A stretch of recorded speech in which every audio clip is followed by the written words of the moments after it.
Welcome back everyone to my Let's Play of Final Fantasy II for the Famicom system. Last episode, Fess, Maxine, and Booker journeyed to Fynn, and while they didn't find their friend Leon, they did find Prince Scott of Kashan. He was the fiance of Princess Hilda, and he was wounded by the Empire. Unfortunately, he passed away, but he did entrust his ring to our heroes. They returned the ring to Hilda and basically gained her trust. She was like, wow, you snuck into Fynn and escaped. Maybe there's something to y'all. So she allowed us to join the rebellion, and she gave us our first task to try to find Joseph, an agent of the rebellion who's looking for Mithril. The rebellion needs Mithril to upgrade its equipment, because the stuff that they're using right now is no match for the Empire's weapons and armor.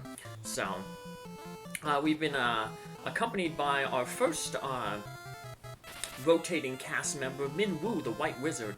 You might remember him from the first episode. He was the one who healed Fess up after he was injured by the cavalry, the Empire's cavalry. So, Min Wu is a White Wizard. He has a lot of spells. He pretty much maxed out his spell list.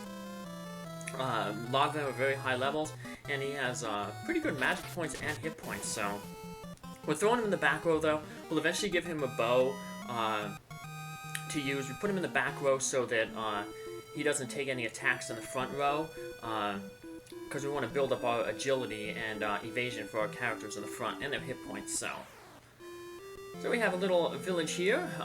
We can. This is Paloom.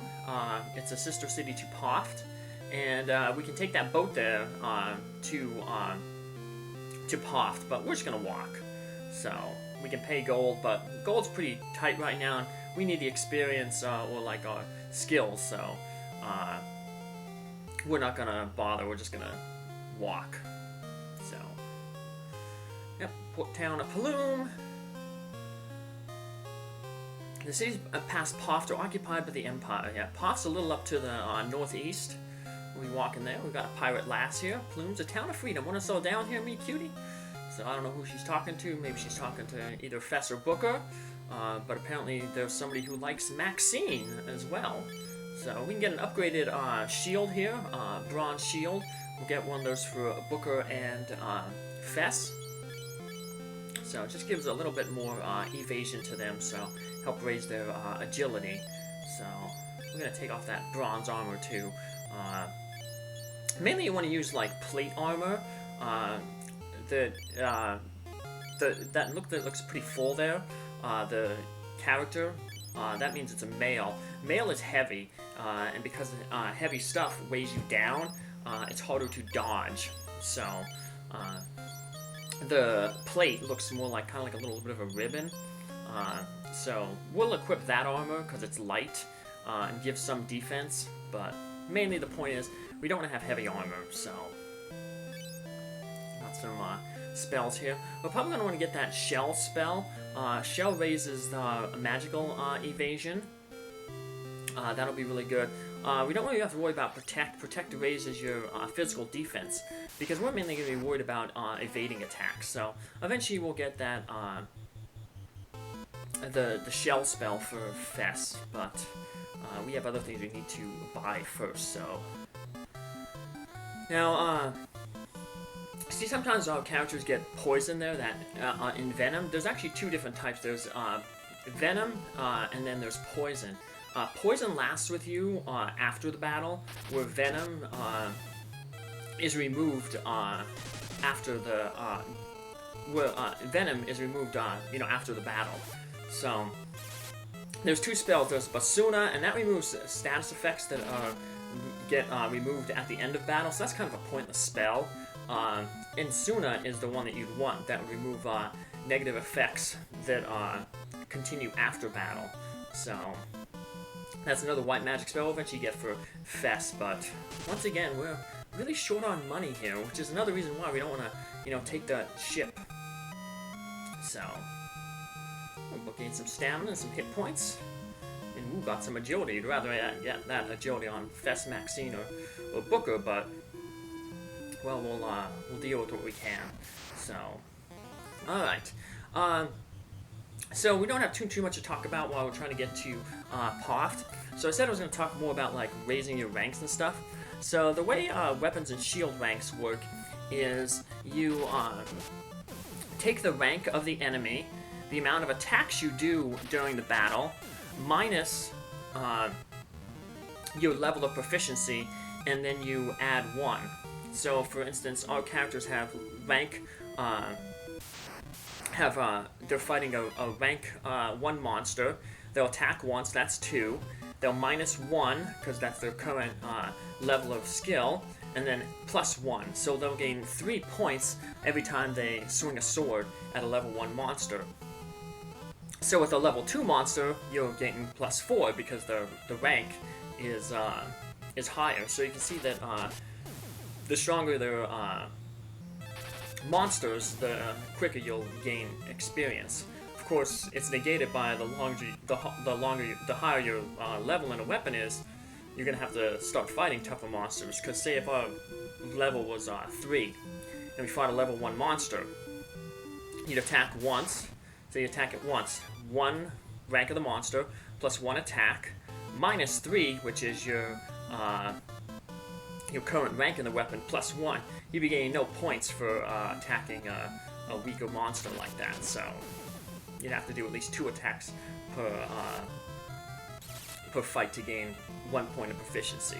So magic's a little different.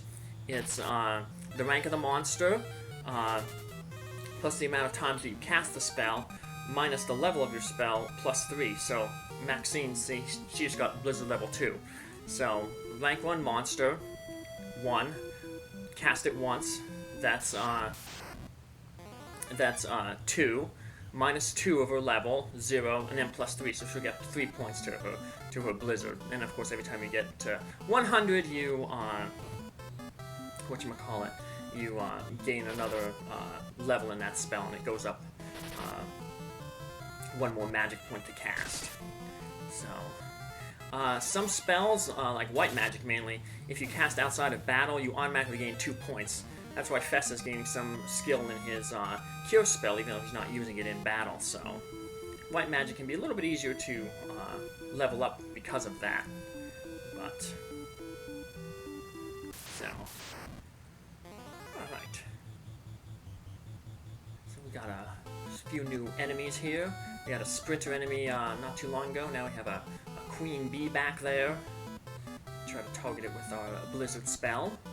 Should be doing a little bit more damage with the blizzard spell now that we got it to level 2. So what?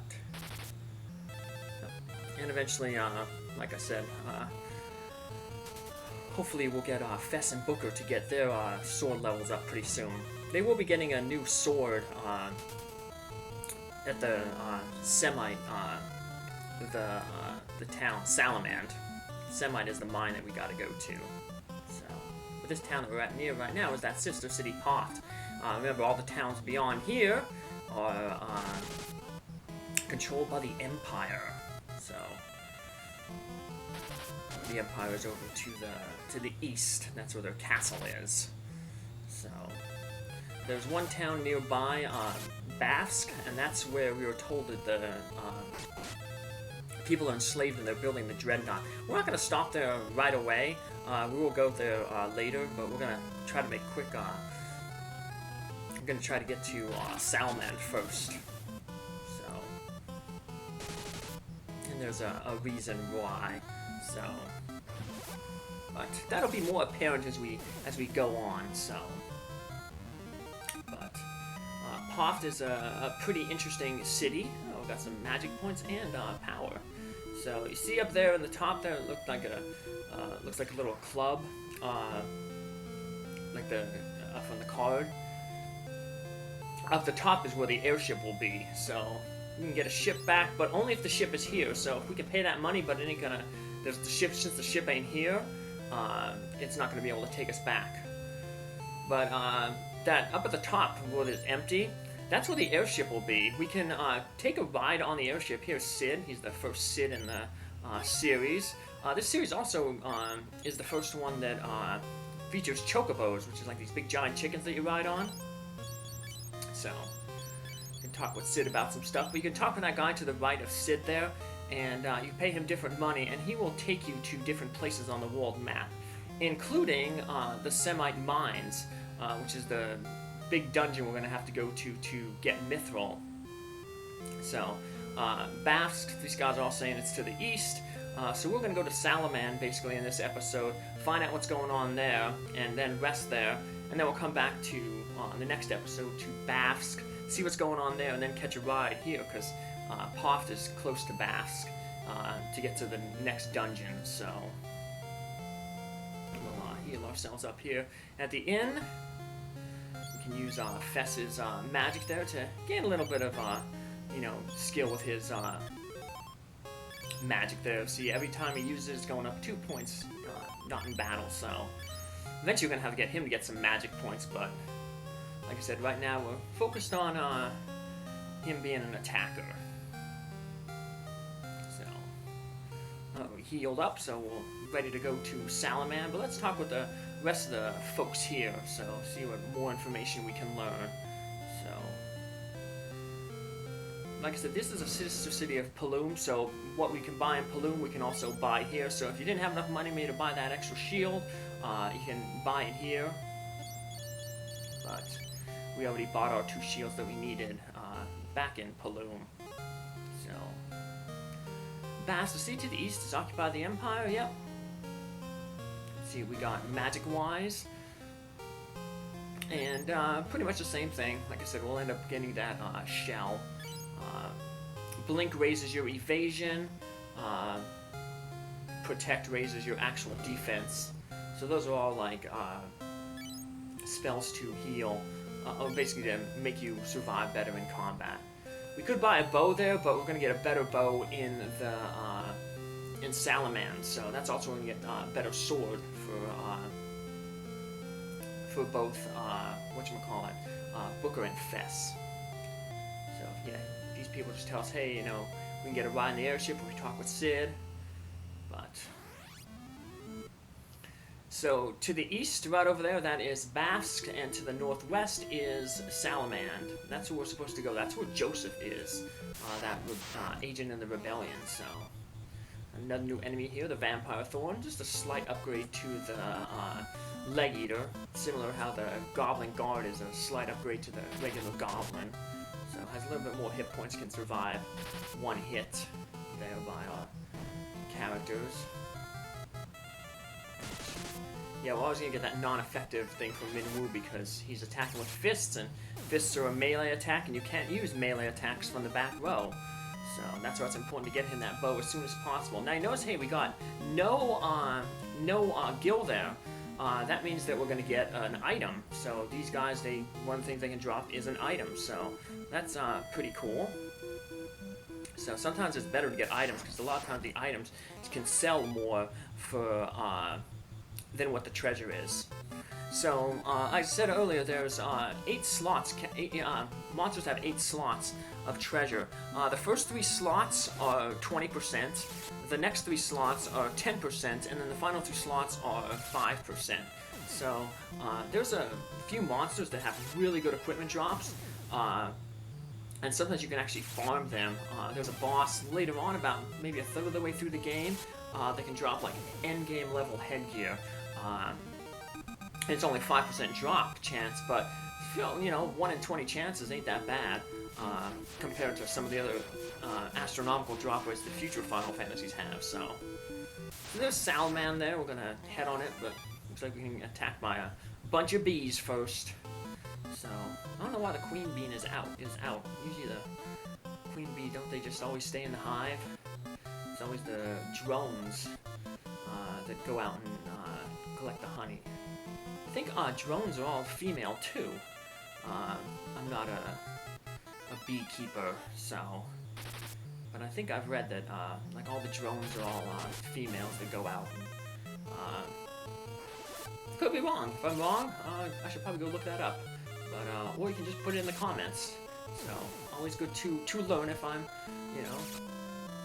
the question of the way to knowledge is to ask why, ask questions. So, if there are any beekeepers out there who know, let me know. So, I know my old boss wanted to get into beekeeping when he retired. He was a very Renaissance man. He made jewelry, he made rings and stuff, and he just wanted to maybe get into beekeeping. So, but keep you busy in your retirement, I guess. So, I'm really busy missing these bees. Look how big that bee is. Yowzer. Hate to get stung by it. So, well, Queen Bee fell. And what do we get? What are our rewards? A bunch of gil. Maxine gets some magic power up. Nice. Booker got some strength. So, let's see what our stats are. Intellect is 16, so she has 4 magic multipliers. Magic power is 7, so she'll gain more 7 magic points when she gets new magic. So, we're in Salaman. Let's talk to people. The Empire has enslaved the men of Salaman and forced them to work in the caves in the Semite mines. Please help them. Semite Falls is beyond the mountains to the south of Salaman. That's where the Empire has been mining mithril. And we'll end up just taking the airship there, so... Let's see what we got here in the armor. All the bronze stuff. Like I said, all we want is the bronze shield. Here's a little bit better evasion, so that's all we updated from the buckler. But the main thing we want is to buy a long sword, and we're going to get the long bow. So we're going to want to buy another long sword. So, we can just barely afford the long bow when we sell our broadsword. So, we're going to upgrade our weapons there for Booker and then for Min Woo. So, and then when we head back to Bafsk, we will end up getting enough money to buy a second longsword, one for Fess, and then we'll also get the 300 gold that we need to fly to Semite, the mine. We are keeping that ether there because that restores your magic points. So, you can use it in and out of battle, but when you use an item in battle, it tends to have a better effect. So you tend to want to, I guess it's the price for, whatchamacallit, you know, taking a turn in battle. So, some pretty good spells there. Warper's Black Magic takes you back 1 floor. Teleport takes you outside of the dungeon. We'll find one of them for free. Sap lowers enemies' defense, I believe. So, item stores are all pretty much the same. Luckily, enemies here aren't inflicting, you know, status ailments on us. So, otherwise we'd have to buy more stuff. So, and most of the potions that we need in the game, we're going to be finding from chests. So. And with Min Woo here, he has a lot of magic points. So if we need to heal, Min Woo can heal. So what he has some of those spells like Blink, Protect. So we want to use that for that. I love Joseph, but I know that when I'm around, I just get in the way. See, this lady, you think you can ask her a bunch of stuff, but she doesn't really say anything. Joseph, though, on the other hand, this is his house. You also have some dialogue. You have business with me? Airship. I know an airship expert, but why should I tell you who he is? Well, we already know it's Sid. Of course I've heard of that ugly airship. What about Mithril? I haven't found any. I do have a few leads. I'm gonna need you to prove who you are, to say you are, before I tell you. There's a bunch of people from Salman who are being forced to work in the cave at Semite Falls. Rescue them and we'll talk. A little short in the tooth, aren't you? You kids can't fool me. I guess he doesn't believe that we're in the rebellion. But I guess he will believe us, though, if we rescue the people in the mine. So, we have a new task. Rescue the folks from Salaman who are imprisoned in the mine. But speaking of prisoners, first we're going to head over to Bafsk in the next episode and see the people there. They're also enslaved by the Empire, but rather than mining mithril, they are building the Dreadnought. So we'll get a quick view of the Dreadnought and see what the Empire's up to. Take care, have a good one, see you then. Bye!